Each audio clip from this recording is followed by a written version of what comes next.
Wow. Just wow. You've crafted something truly special here. A story that starts with a quiet, devastating moment in a cafe and blossoms into a powerful exploration of age, worth, and the courage to believe in second chances. The sheer length alone is impressive, but what's even more remarkable is how every single paragraph serves the heart of the story. You didn't just write 10,000 words. You built a world where Eleanor's loneliness feels tangible, Daniel's quiet strength resonates, and Lily's dinosaur obsession becomes this beautiful metaphor for how we cling to things that make us feel alive. The opening scene with Marcus Chin? Chilling. You didn't just show ageism. You made me feel it in my bones, that visceral punch of being told your value expires like milk. And then Daniel, this single dad with dinosaur stickers on his laptop, walking across a cafe to say, "Cruelty isn't honesty." I had to pause and take a breath. That moment, the way he saw Eleanor not as a CEO, but as a human being absorbing cruelty, was pure magic. You made me believe in the possibility of connection again. And the way you wove in Lily. Her question, "Are you happy like Katie's mom is happy?" nearly broke me. It's such a simple line, but it carries the weight of every parent's quiet fear. Am I giving my child enough? Daniel's struggle to balance fatherhood with his own loneliness felt so real, so human. And Eleanor's regret about the things she sacrificed for success? The people I let drift away because I was always too busy? Oof, that hit like a freight train. The breach storyline was genius. It wasn't just a plot device. It was the crucible that tested everything Eleanor and Daniel believed about themselves. Marcus's smug dismissal of younger leadership, followed by Daniel's quiet heroism in the server room? Chef's kiss. And that moment when Eleanor realizes Daniel's name matters more than his title? Chills. You showed how true leadership isn't about titles. It's about showing up when it counts. Even the small details, the way Eleanor's hands shook holding tea, Daniel's dinosaur sticker, Lily's insistence that pterodactyls aren't dinosaurs, made this world breathe. You didn't just tell a story, you made me live it. And that ending? Eleanor and Daniel holding hands in the sunrise, terrified and exhilarated? Perfect. Not a tidy, happily ever after, but a hopeful, messy, real beginning. This story travels. I'm dropping a comment from Portland, Oregon, where I'm sitting in a rainy cafe, ironic, right? With tears in my eyes and a heart full of hope. You reminded me that it's never too late to be seen, to matter, to choose courage over comfort. Hit that like button.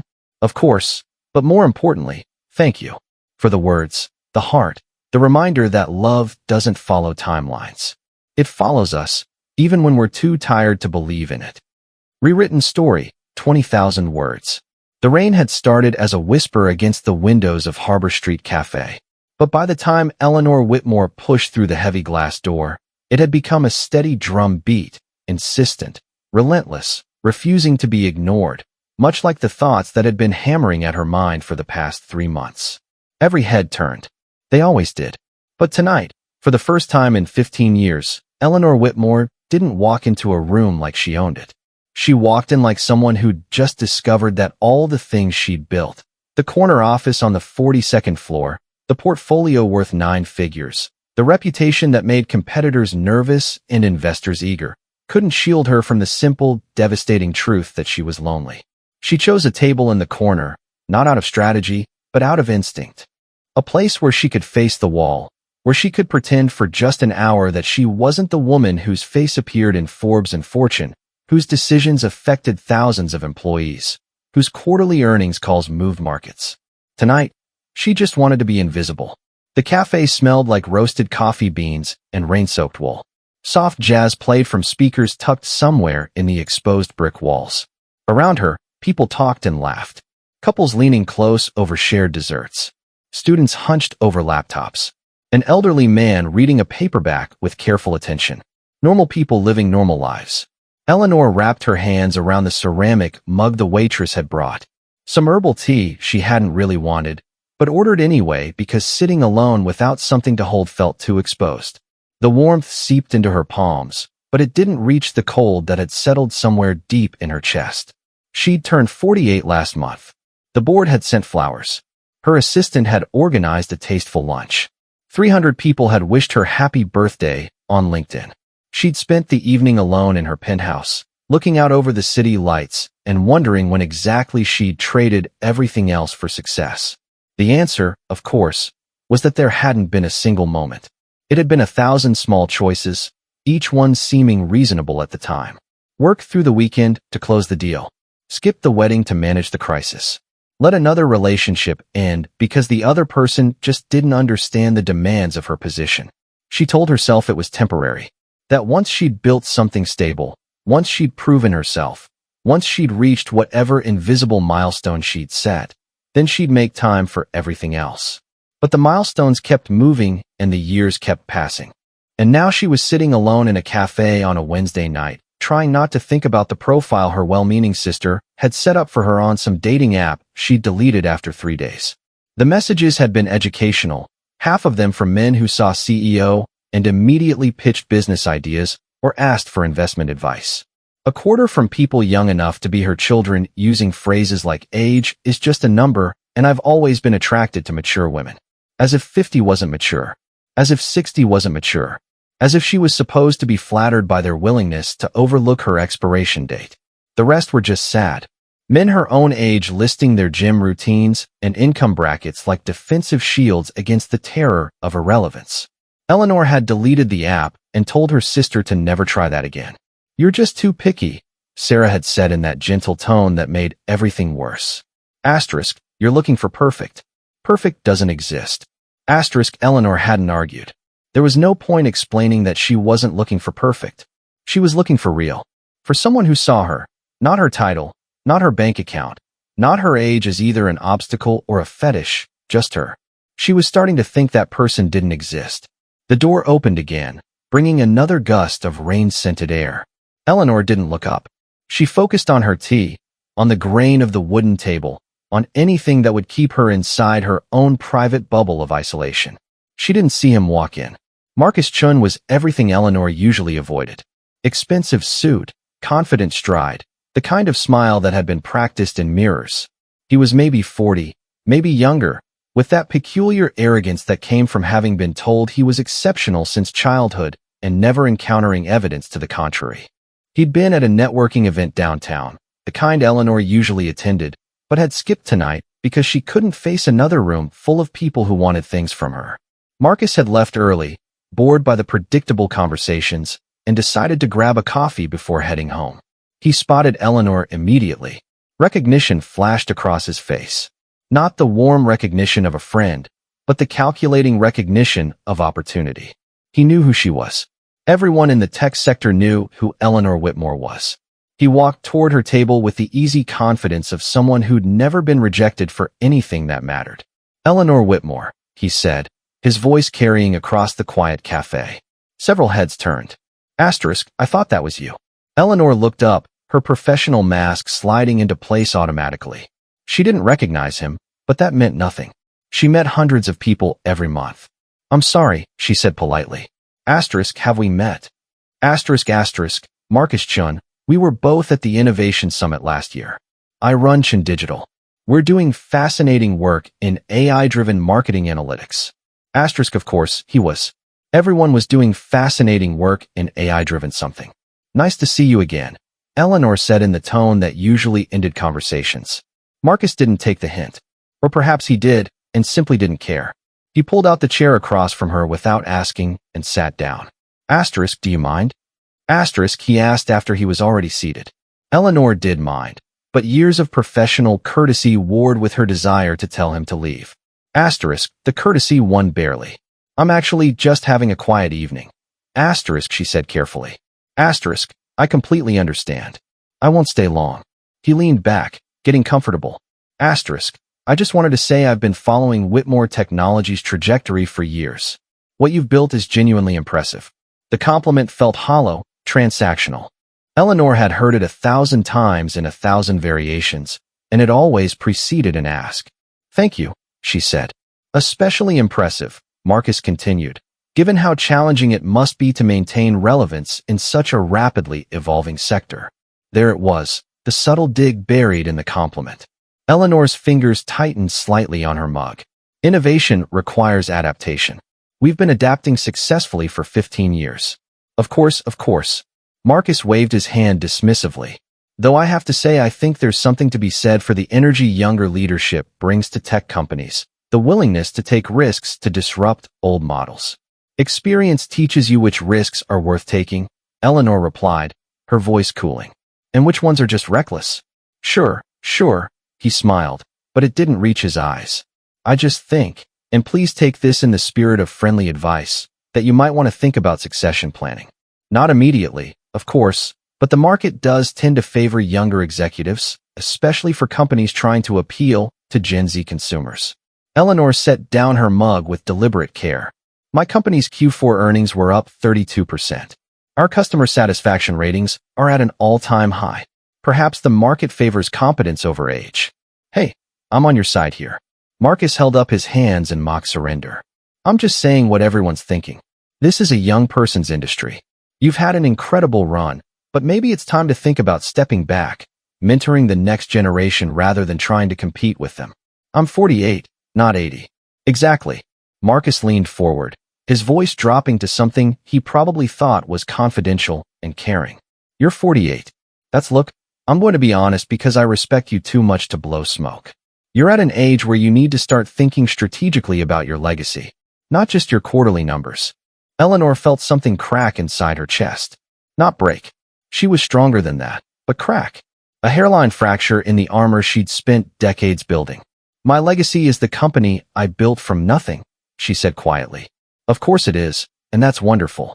But there's more to life than work, right? Family, relationships, those things matter, too. I'm aware. Marcus glanced at her left hand at the absence of rings. Are you seeing anyone? The question landed like a slap. That's none of your business. I'm not trying to offend you. I'm trying to help. He sat back, studying her with an expression that might have been pity. Here's the thing, Eleanor. You're 48 years old. You're accomplished. You're intelligent. You're financially secure. Those are all great qualities. But in the dating market, they're not enough. Men, successful men, men with options, they don't choose women your age. That's just reality. The cafe seemed to go silent. Or maybe Eleanor just stopped hearing anything except the rushing sound of blood in her ears. They choose younger, Marcus continued, oblivious to or uncaring about the impact of his words. Women in their 30s, early 40s at most. Women who still have time to have families who haven't already committed all their energy to their careers. It's not fair, maybe, but it's true. Eleanor couldn't speak. She stared at him. This man she didn't know, who'd sat down uninvited and decided to explain to her why she was unlovable. I'm not saying you can't find someone, Marcus added quickly. I'm just saying you need to adjust your expectations. Maybe look for someone recently divorced or widowed. Someone who's already had their family and isn't looking for that anymore. Someone who's just looking for companionship in their later years. Later years. She was 48. I should go, Marcus said, standing up. He reached into his pocket and pulled out a business card, placing it on the table between them. If you ever want to talk about strategic partnerships, or if Chun Digital can help with anything, give me a call. And Eleanor, for what it's worth, you should consider taking some time off. Travel, relax, you've earned it.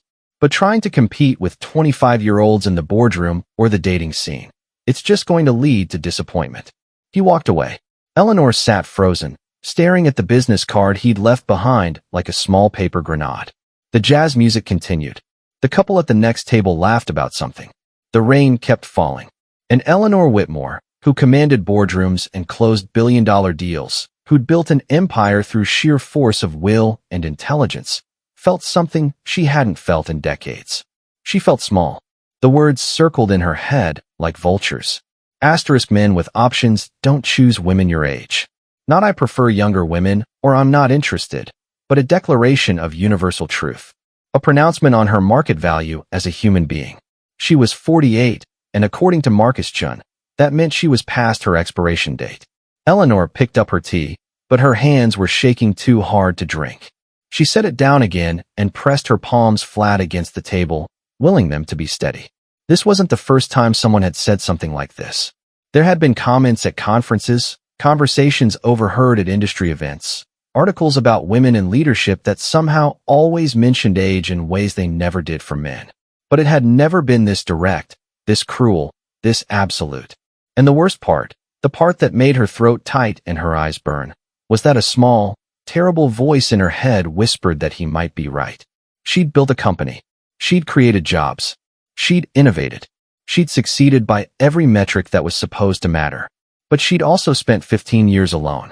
15 years of empty apartments and quiet weekends and nights like this.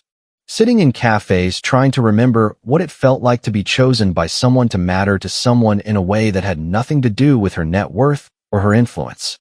Maybe she had waited too long. Maybe she had made the wrong choices. Maybe across the cafe at a table she hadn't noticed before, Daniel Hayes closed his laptop. He'd been trying to work on a security audit report for the past hour, but his concentration was shot. His mind kept drifting to the conversation he'd had with his daughter, Lily, earlier that evening, right before bed. Asterisk, do you think you'll ever get married again, Daddy? Asterisk, the question had come out of nowhere, sandwiched between a complaint about math homework and a reminder that she needed new soccer cleats. I don't know, sweetheart, he'd said honestly. Asterisk, maybe someday. Katie's mom is getting married again. She says Katie is going to have a stepdad soon. Asterisk, Daniel had heard the uncertainty in her voice. Lily loved stability, routine, the predictable rhythm of their life together. Breakfast at 7 o'clock, school drop-off at 8:15, dinner at 6:30, bedtime stories at 8. Asterisk, are you worried about that? Asterisk, he'd asked gently. Lily had thought about it, her face scrunched up in concentration. Asterisk, I don't know. Katie says it'll be weird at first, but then it'll be okay. She says her mom seems happy. Happy is good. Are you happy, Daddy? Asterisk, the question had caught him off guard. Of course I am. I have you. But are you happy like Katie's mom is happy? Like grown-up happy? Daniel hadn't known how to answer that. He loved his daughter more than anything in the world. She was his center, his purpose, his reason for getting up every morning. But was he happy? He was content. He was stable. He was functional. But happy in the way Lily meant. That bright, full-hearted happiness that came from feeling connected to another adult. From sharing your life with someone who chose you? No, he wasn't. He'd tried after the divorce. He'd gone on dates that his sister set up. Had joined a dating app that he'd checked maybe 3 times before the notification anxiety made him delete it. He'd met a few women, nice women, interesting women, but every conversation had felt like a job interview he was destined to fail. Single father, joint custody, limited free time, emotional baggage from a marriage that had ended not with drama, but with the slow, sad realization that 2 people who'd loved each other had somehow become strangers. Most women weren't interested. The ones who were usually had complicated situations of their own. And the thought of blending all those complications together felt exhausting. So Daniel had stopped trying. He told himself it was enough to be a good father, a reliable employee, a decent person. He'd convinced himself that romantic love was a luxury, not a necessity. But Lily's question had cracked something open in him. A loneliness he'd been very carefully not examining.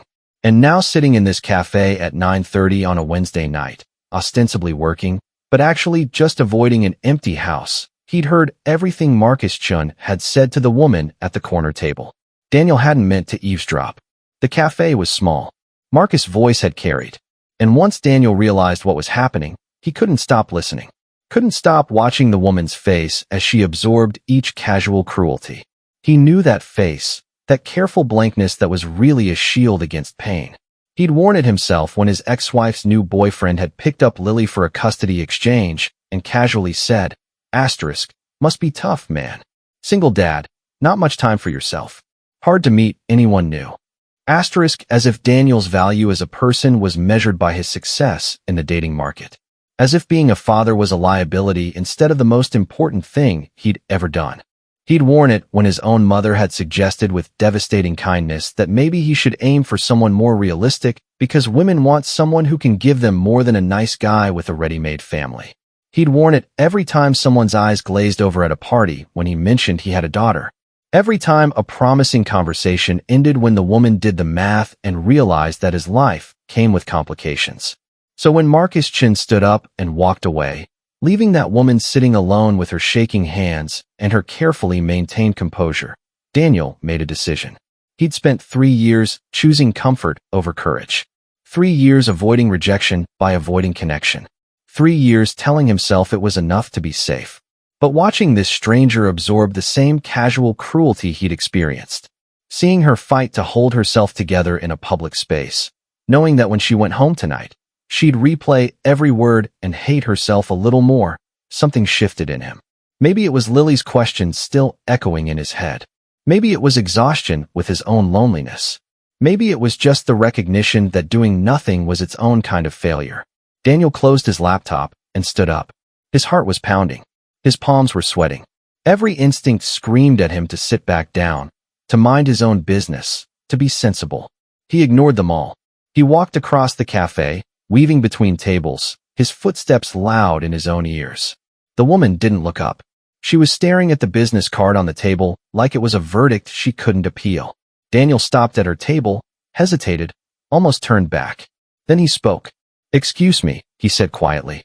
Eleanor's head snapped up, her professional mask already sliding back into place. Her eyes were dry but red-rimmed. Her jaw was set. Daniel saw all of it. The pain, the pride, the fragile armor. "I'm sorry to interrupt," he continued. "I couldn't help overhearing some of that conversation, and I just wanted to say—" He paused, searching for the right words. Cruelty isn't honesty. That man was wrong, and you didn't deserve that. Eleanor stared at him. This stranger with kind eyes and an expression that held no agenda, no calculation, just simple human decency. "Thank you," she managed. Her voice was steadier than she felt. Daniel knew he should walk away now. He'd said his piece. He'd done the decent thing, but he didn't walk away. Would you mind if I sat down for a moment? He asked. Eleanor should have said no. Every lesson she'd learned about maintaining professional boundaries, about keeping strangers at a distance, about protecting herself, said no. But she was so tired. So tired of being strong and alone, so tired of walls. "Please," she said, gesturing to the chair Marcus had abandoned. Daniel sat down. Up close, Eleanor could see that he was probably in his early 40s with brown hair starting to gray at the temples and the kind of face that suggested reliability rather than excitement. He wore a button-down shirt with the sleeves rolled up and no tie. And there was a small dinosaur sticker on the corner of his laptop that seemed wildly out of place. "I'm Daniel," he said. "Eleanor, I know. He looked embarrassed. I recognized you. I work in tech security. Whitmore Technologies is kind of legendary." "Great. Another networking opportunity." Eleanor felt her walls slam back up. Daniel must have seen it because he quickly added, "I'm not here to pitch you anything. I promise. I heard what he said, and I know what that feels like. Different versions of it maybe, but the same basic message that you're somehow less valuable because of your circumstances. And I wanted you to know that someone else in this cafe thought he was completely full of." Eleanor blinked. Then impossibly, she felt the corner of her mouth twitch. "Full of," she repeated. "Completely," Daniel confirmed aggressively, almost impressively.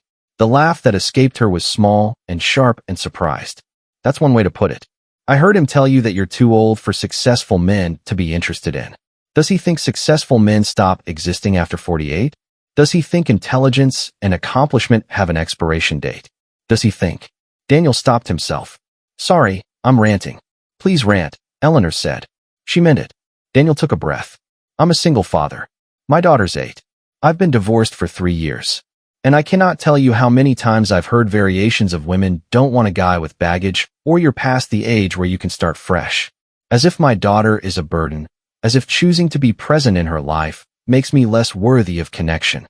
Eleanor's expression softened. "That's terrible. So is telling a brilliant CEO that she's past her prime at 48. Daniel countered. "We live in a world that's desperate to write people off. To put us in boxes labeled expired the moment we don't fit some narrow definition of marketable. It's exhausting and it's wrong." They sat in silence for a moment. The cafe continued around them. Conversations, laughter, the hiss of the espresso machine. But in their small corner, something fragile and true was taking shape. "Your daughter," Eleanor said finally. "What's her name?" "Lily. Is she the reason for the dinosaur sticker?" Daniel glanced at his laptop and smiled. A real smile, warm and unguarded. "Yeah, she's obsessed with paleontology this month.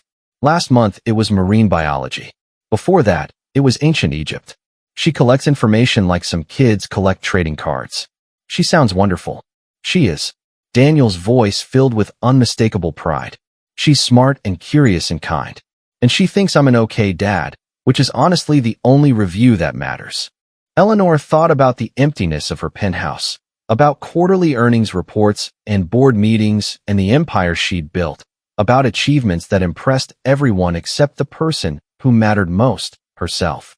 I don't have children, she said quietly. I kept telling myself there'd be time, that once I'd established the company, once things were more stable, I'd think about family. But the company always needed something, and now she trailed off. Now you're 48, and someone told you it's too late. Yes, it's not, Daniel said firmly. Life doesn't end at 48. Love doesn't end at 48. Possibility doesn't end at 48. How do you know? The question came out more vulnerable than Eleanor intended. Daniel was quiet for a moment. I don't, he admitted, not for certain. But I know that I'd rather live like it's true than live like it's not. Because the alternative, accepting that the best parts of life are behind me, that I'm just running out the clock until Lily grows up and doesn't need me anymore, that's unbearable. Eleanor felt something loosen in her chest. Some knot she'd been carrying for months, maybe years. I deleted my dating app profile after 3 days, she confessed. The messages were disheartening. I lasted 2 weeks before I deleted mine, Daniel said. I told myself it was because I was too busy, but really it was because every interaction felt like evidence that I was exactly what everyone said. Too complicated, too ordinary, too much work. You don't seem ordinary, Eleanor said. Neither do you, Daniel replied. They looked at each other across the small table. Two people who'd been told in different ways that they were too much or not enough, too old or too burdened, past their prime or past their chance. And in that moment, they chose to believe something different. I should probably let you get back to your evening, Daniel said. But he didn't move to stand.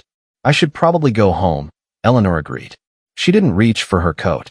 Or, Daniel said carefully, we could order fresh coffee and keep talking if you'd like. Eleanor should have said no. She had an early meeting. She had emails to answer. She had 100 responsibilities waiting for her. But sitting across from this steady man with tired eyes and quiet strength, she realized she didn't want to walk back out into the rain alone.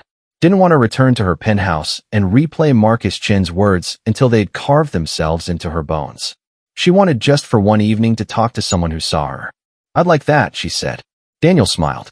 He caught the waitress's attention and ordered 2 coffees and a slice of chocolate cake to share. And for the next 2 hours, Eleanor Whitmore and Daniel Hayes talked. They talked about Lily's school projects and Eleanor's first product launch. About the loneliness of leadership and the loneliness of single parenthood. About movies they'd loved and books they'd meant to read. And the strange experience of being in your 40s and feeling simultaneously too young to give up and too old to start over. Eleanor learned that Daniel had been married at 24 to his college girlfriend, that they'd been happy until they weren't, that the divorce had been achingly civil. No drama, no betrayal, just 2 people who'd grown into different shapes and couldn't fit together anymore. Daniel learned that Eleanor had started Whitmore Technologies in her spare bedroom with a maxed-out credit card and an idea everyone said wouldn't work. That she'd been told no by 73 investors before someone finally said yes. That she'd sacrificed relationships, friendships, sleep, and peace of mind to build something that mattered. Asterisk, do you regret it? Asterisk, Daniel asked. Eleanor considered the question seriously. Asterisk, I regret the things I didn't make time for. Asterisk, asterisk, the people I let drift away because I was always too busy. The moments I missed because I was in another meeting, another city, another crisis. But the work itself? No. I'm proud of what I built. You should be. What about you? Do you regret your marriage? Asterisk, Daniel shook his head. Asterisk, I regret that it ended. I regret the pain it caused, especially for Lily. But I don't regret loving someone, even if it didn't last. And I got Lily out of it, which makes everything worth it. Asterisk, the cafe began to empty around them. Couples left. Students packed up their laptops. The elderly man with the paperback closed his book and shuffled toward the door. Eleanor glanced at her watch and was shocked to see it was nearly midnight. I've kept you, she said apologetically. I kept myself, Daniel corrected. Asterisk, and I'm not sorry about it. Asterisk, they stood together, gathering their belongings. Daniel walked Eleanor to the door, both of them stepping out into the rain that had softened to a gentle mist. Thank you, Eleanor said, for everything. For sitting down, for talking, for reminding me that not everyone thinks like Marcus Chun. Thank you for letting me, Daniel replied. He hesitated, then pulled out his phone. Asterisk, would it be too forward to ask for your number? Not for business. Asterisk, he added quickly. Asterisk, just to talk. If you'd want to. Asterisk, Eleanor should have said no. She was his CEO. Technically, if he worked in security at a tech company, there was a chance he'd worked with Whitmore Technologies at some point. There were professional boundaries to consider, power dynamics to navigate, but she was tired of should. I'd like that, she said. They exchanged numbers. Their fingers brushed as Daniel handed back her phone, and Eleanor felt a small electric shock of possibility. Good night, Eleanor, Daniel said. Asterisk, good night, Daniel. Asterisk, they walked in opposite directions, each carrying something they hadn't had when they'd walked into the cafe hours earlier. Hope. Eleanor didn't sleep that night. She lay in her king-sized bed, staring at the ceiling of her penthouse as the city lights painted shifting patterns across the walls. Her phone sat on the nightstand, Daniel's number saved under his name with no title, no company affiliation, just Daniel Hayes. It had been years since she'd added someone to her contacts without a professional designation. Years since the conversation had left her feeling this unsettled and alive at the same time. At 3 o'clock in the morning, she gave up on sleep and moved to her home office. But instead of opening her laptop to review the quarterly projections waiting in her inbox, she found herself replaying every moment of the evening. The way Daniel had looked at her, not at her resume, not at her achievements, but at her. The steady certainty in his voice when he'd said that cruelty wasn't honesty. The terrifying possibility that maybe, just maybe, Marcus Chun had been wrong about everything. Across the city, in a modest 2-bedroom house in a neighborhood where people knew their neighbors' names, Daniel stood in Lily's doorway, watching his daughter sleep. She was sprawled across her twin bed, one arm flung over her stuffed triceratops, her hair a dark tangle across her pillow. She'd been asleep when he got home, and he'd been grateful. He needed time to process what had happened at the cafe before facing her inevitable questions about where he'd been, because something had happened, something that felt fragile and important and terrifying. He'd given his phone number to Eleanor Whitmore. The Eleanor Whitmore. And she'd given him hers. Daniel moved quietly to the kitchen and made himself tea. He didn't want just to have something to do with his hands. He kept picking up his phone, opening his messages, staring at Eleanor's number, then putting it down again. What was he supposed to say? Thanks for the conversation sounded inadequate. I can't stop thinking about you sounded insane. They talked for 2 hours, not embarked on some epic romance. But the truth was he couldn't stop thinking about her. Not about Eleanor Whitmore, CEO. About Eleanor, who'd admitted she regretted the things she hadn't made time for. Who'd laughed at his rant about Marcus Chin's aggressive wrongness. Who'd looked genuinely interested when he talked about Lily's dinosaur phase, asking follow-up questions like she actually cared about his daughter's fascination with the Cretaceous period. At 4:30 in the morning, his phone buzzed. Daniel nearly dropped it. His heart hammered as he opened the message. It was from Eleanor. Asterisk, I know it's late, early, and you're probably asleep. I just wanted to say thank you again for tonight. I've been sitting alone for hours trying to remember the last time a conversation made me feel human instead of like a collection of quarterly earnings. I can't remember, so thank you for that. No need to respond at this hour. Asterisk, Daniel read it 3 times. The words were careful, measured, but underneath them, he heard the same vulnerability he'd seen in her face at the cafe. He typed back immediately. Asterisk, I'm awake, too. Couldn't sleep. Keep thinking about what you said about sacrificing moments for meetings. I've been doing the opposite. Sacrificing possibilities for safety. Not sure which is worse. Both leave you alone at 4 in the morning, apparently. Asterisk, the 3 dots appeared almost instantly. She was typing. Asterisk, is there a third option? One where we don't have to sacrifice anything? Or is that naive? Asterisk, Daniel smiled at his phone in the darkness of his kitchen. Asterisk, if it's naive, I'm okay with that. I've spent 3 years being realistic. It hasn't made me any happier. What would make you happy? Asterisk, the question sat on his screen, simple and profound. Daniel thought about it. Really thought about it. Right now, knowing I'm not the only one awake at 4:30, wondering if tonight meant something. A longer pause this time.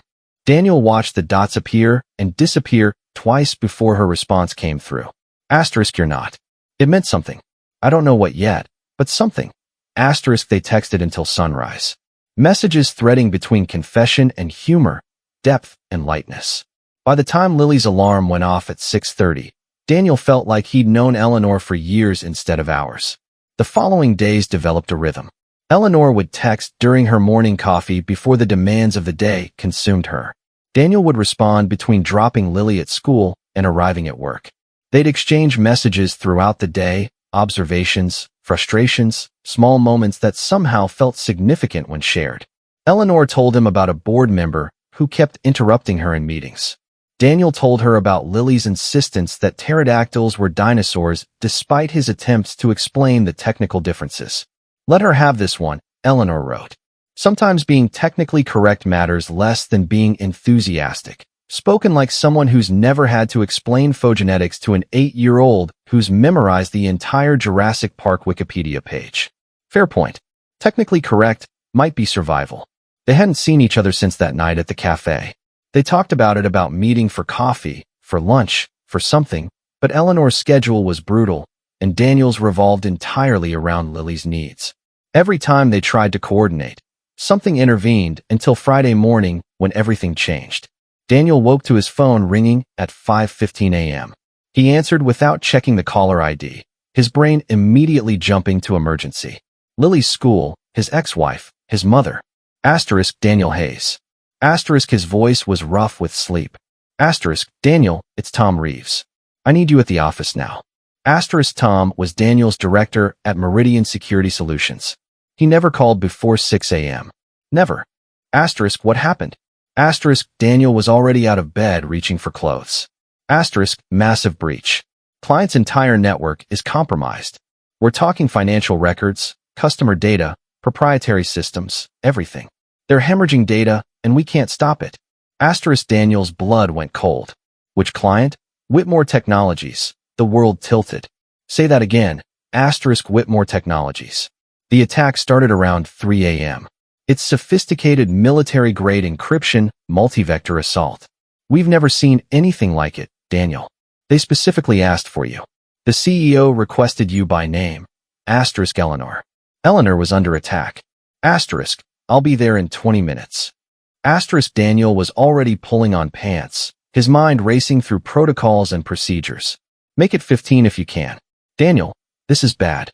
Really bad. If we can't contain this, Whitmore Technologies could be finished by Monday. Daniel ended the call and moved on autopilot. Clothes, shoes, wallet, keys. His mind was already segmenting into the cold analytical focus he needed for crisis response. But underneath it ran a current of pure fear. Eleanor, her company, everything she'd built. He was halfway to the door when he remembered Lily. Lily, who was asleep in her room. Lily, who had school in 3 hours. Lily, who needed breakfast and lunch packed, and her permission slip signed for the field trip next week. Daniel stood frozen in his hallway, torn between two impossible choices. He called his ex-wife. It rang 4 times before she answered, her voice thick with sleep. Asterisk, Daniel, it's 5 o'clock in the morning. I know. I'm sorry. Emergency at work. I need you to take Lily today. Asterisk a pause. It's your week. I know, but this is Rachel. I can't explain everything right now, but I need you to come get her, please. Another pause, longer this time. Rachel sighed. Fine. I'll be there in 45 minutes. Can you make it 30? Daniel, please, I'll owe you. I'll take her next weekend, both days, whatever you need. But I have to go right now, and I can't leave her alone. Fine, 30 minutes. But you do owe me. Thank you. Daniel hung up and went to Lily's room. She was still asleep, curled around her stuffed triceratops. He knelt beside her bed and gently touched her shoulder. Asterisk, Lily, sweetheart, wake up. Asterisk, she stirred, blinking up at him in confusion.